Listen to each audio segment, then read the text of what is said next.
Vasundhara public higher secondary school Bankhedi पिछले 3 वर्षों से लगातार उत्कृष्ट परिणाम देने वाला नगर का पहला English medium school. New session की क्लास नर्सरी टू 12 के लिए एडमिशन ओपन है। आज दोपहर को मध्य प्रदेश स्टेट बोर्ड की कक्षा 12वीं के परिणाम घोषित हुए। मध्य प्रदेश में इस वर्ष कक्षा 12वीं का परिणाम 68.88% रहा, तो वहीं प्राइवेट परीक्षा देने वाले विद्यार्थियों का परिणाम लगभग 28% रहा। प्रदेश में जहां एक बार फिर बेटियों ने बाजी मारी, तो वहीं तहसील बनखेड़ी के बेटों ने जिला स्तर की प्रावीण्य सूची में अपना स्थान बनाकर तहसील का नाम रोशन किया। कृषि संकाय में सरस्वती ग्रामोदय उच्चतर माध्यमिक विद्यालय गोविंद नगर के छात्र सिद्धार्थ पटेल ने जिले में प्रथम स्थान प्राप्त किया। तो वहीं बनखेड़ी के सरस्वती स्कूल के छात्र जितेश पटेल ने 94.8 अंक प्राप्त कर जिले में मैथ संकाय में दूसरा स्थान। शासकीय मॉडल स्कूल के छात्र मोहित विश्वकर्मा ने कॉमर्स संकाय में 93% अंक प्राप्त कर जिले की सूची में दूसरा स्थान प्राप्त किया।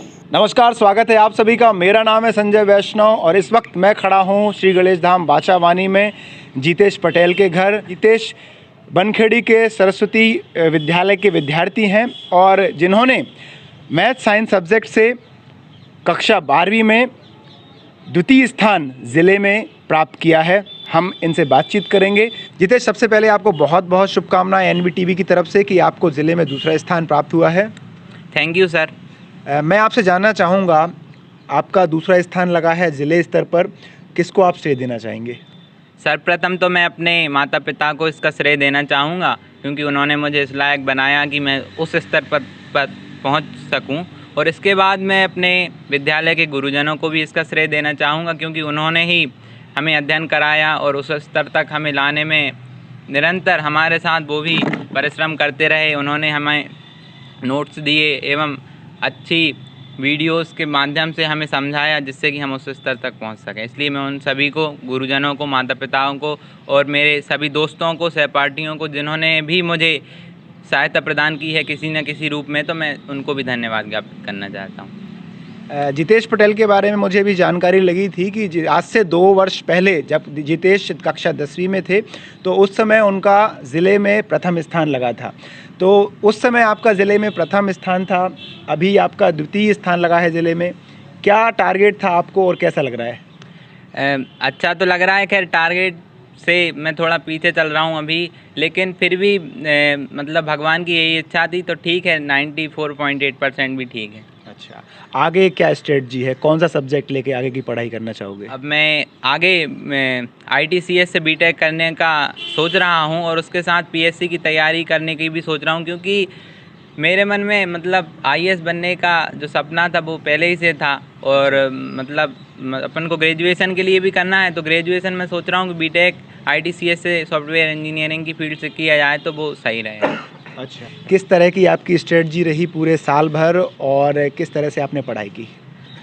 अब स्ट्रेटजी तो बढ़िया रही, क्योंकि निरंतर पढ़ाई से ही सब कुछ होता है। परीक्षा के टाइम पर पढ़ना मतलब उतना महत्व नहीं रखता और निरंतर पढ़ाई की। मतलब जैसे ही मेरा 11th का रिज़ल्ट आया उसके बाद अप्रैल से कोचिंग स्टार्ट हुई थी, तो जब से ही मैं मतलब निरंतर पढ़ाई की और भगवान की कृपा से मतलब अच्छा परसेंट रहा, परिणाम बहुत अच्छा रहा। अच्छा, कितने घंटे पढ़ाई करते थे जितेश 12th के एग्ज़ाम के दौरान?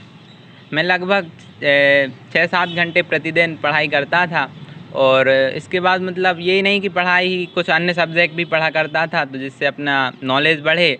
तो इसलिए मतलब जो आगे के लिए भी ज़रूरी हैं तो वो भी ज़रूरी है, इसलिए न्यूज़पेपर वगैरह भी पढ़ा करता था।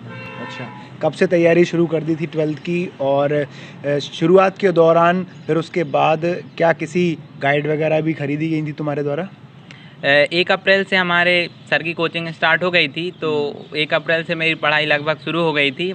और पढ़ाई के दौरान मतलब केवल बुक का नॉलेज और आचार्यों के द्वारा बताया गया नॉलेज ही पर्याप्त नहीं होता। उसमें मतलब अच्छे परसेंट के लिए कुछ अलग चीज़ें भी पढ़नी पड़ती हैं, तो इसके लिए गाइड, परीक्षा अध्ययन, शिवलाल की जो गाइड हैं वो भी मैंने खरीदी थी, अलग क्वेश्चन इकट्ठा करने के लिए, जिससे कि परीक्षा में कोई अन्य क्वेश्चन टफ पेपर आ जाए तो उसमें दिक्कत ना जाए। जितने भी आज के समय के जो टीनेजर्स हैं काफ़ी ज़्यादा अफेक्टेड होते हैं सोशल मीडिया से। क्या जितेश सोशल मीडिया पर हैं और चलाते हैं?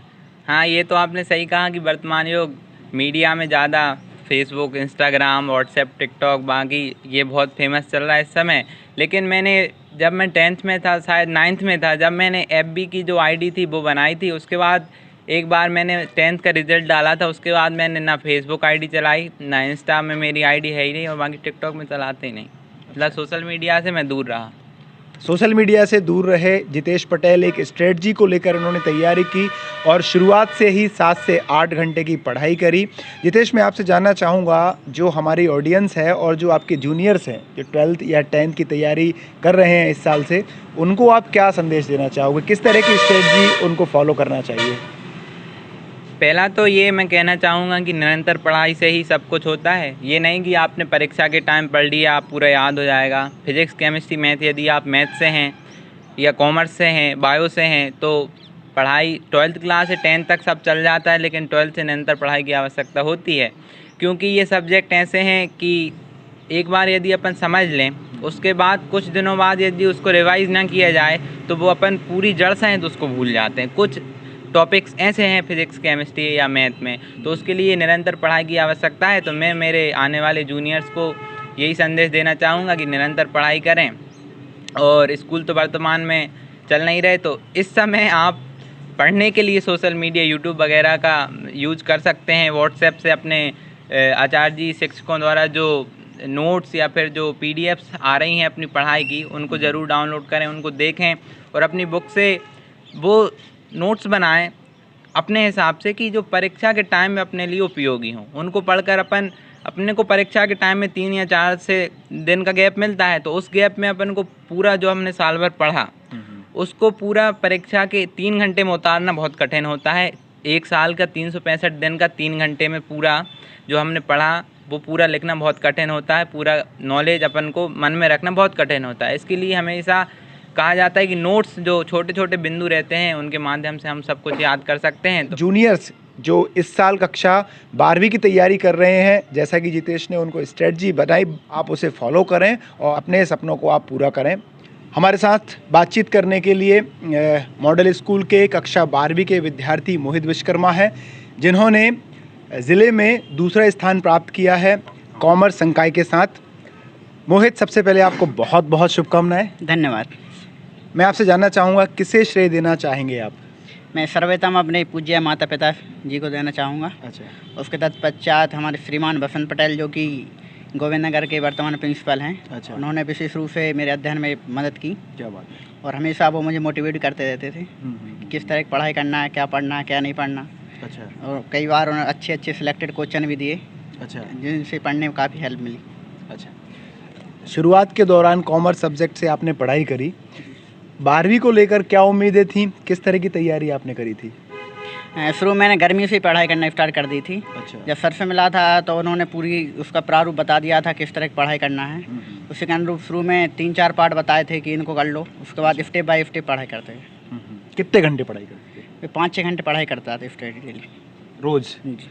आने वाले आपके जूनियर हैं जो कक्षा 12वीं में प्रवेश कर रहे हैं, उनको क्या संदेश देना चाहोगे? उनको यही संदेश देना चाहते हैं कि अच्छी लगन से वो पढ़ाई करें। अच्छा। और विशेषता अपना जो ध्यान है एकचित होकर पढ़ाई में लगाएं। अच्छा। और फालतू बातों में ना लगे, विशेषता जो सर बताते हैं उस पर विशेष रूप से ध्यान दें। सोशल मीडिया का प्रयोग किया था इस दौरान? जी, थोड़ा बहुत किया था। अच्छा, थोड़ा ये बहुत। जो विशेष चलते हैं जैसे ET वगैरह जो चलती हैं बहुत सी गाइडलाइन, उनसे कम से कम पढ़ने का प्रयत्न करें। जो सर बताते हैं वो अधिकतर पढ़ें।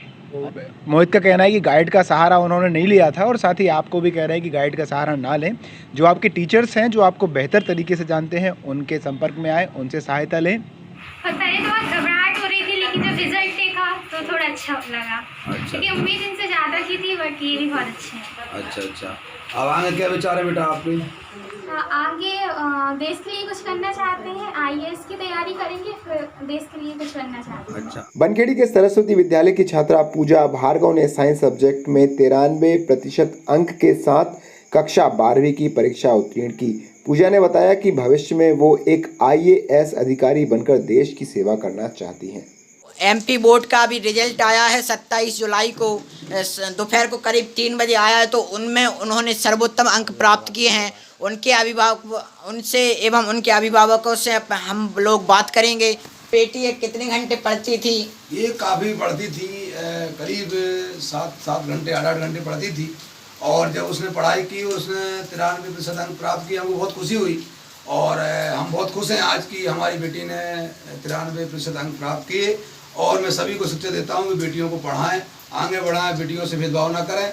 और इतने तो बहुत हम तो ये ज़्यादा मानते हैं कि ज़्यादा हो और कम भी आए तब भी बेटियों को आगे बढ़ाएं और पढ़ाएं और अपने देश को बेटियों से भाव न करें कि बेटा बड़ा होता है बेटी बड़ी होती है। हम तो ये कहूँगे बेटियों को अधिक पढ़ाएं। अब हमने कह दिया पूजा भार्गव से जो भी उसकी चॉइस हो, जहाँ का कॉलेज हो, निश्चित उसकी छूट है, उसको अपना कॉलेज का चयन कर सकती है और अपना एडमिशन करा सकती है। हम पूर्ण सहयोग करेंगे। इसी कामनाओं के साथ हमारी बेटी को हम बहुत बहुत बधाई देते हैं और सभी बनखड़ी मिला के प्रदेशवासियों को बधाई देते हैं। सभी बच्चों को जिनने अच्छे अंक प्राप्त किए उनके माता पिता अभिभावकों को भी मैं बधाई देता हूँ कि अपने बच्चों के साथ खूब मेहनत की, लगन की, पढ़ाई की। तमाम उन विद्यार्थियों को शुभकामनाएं देना चाहूँगा एनवीटीवी की ओर से जिनका अच्छा रैंक लगा है और जिन्हें अपने अपने लेवल पर अच्छे मुकाम हासिल हुए हैं। साथ ही उन तमाम विद्यार्थियों को भी मैं शुभकामनाएं देना चाहूँगा जिन्हें कुछ अंकों से जो सफलता वो चाहते थे वो प्राप्त नहीं हो पाई है। लेकिन आपको निराश होने की ज़रूरत नहीं है। ज़िंदगी है, बहुत छोटी भी है और बहुत लंबी भी है। आप निराश बिल्कुल मत होइए, मन लगाकर दोबारा कोशिश करिए और अपने आप को प्रूव करिए। जीवन में कई दफ़ा आपको ऐसे मौके मिलते हैं जहां पर आप अपने आप को प्रूव करके अपनी मनचाही सफलता प्राप्त कर सकते हैं। आप सभी का बहुत बहुत धन्यवाद।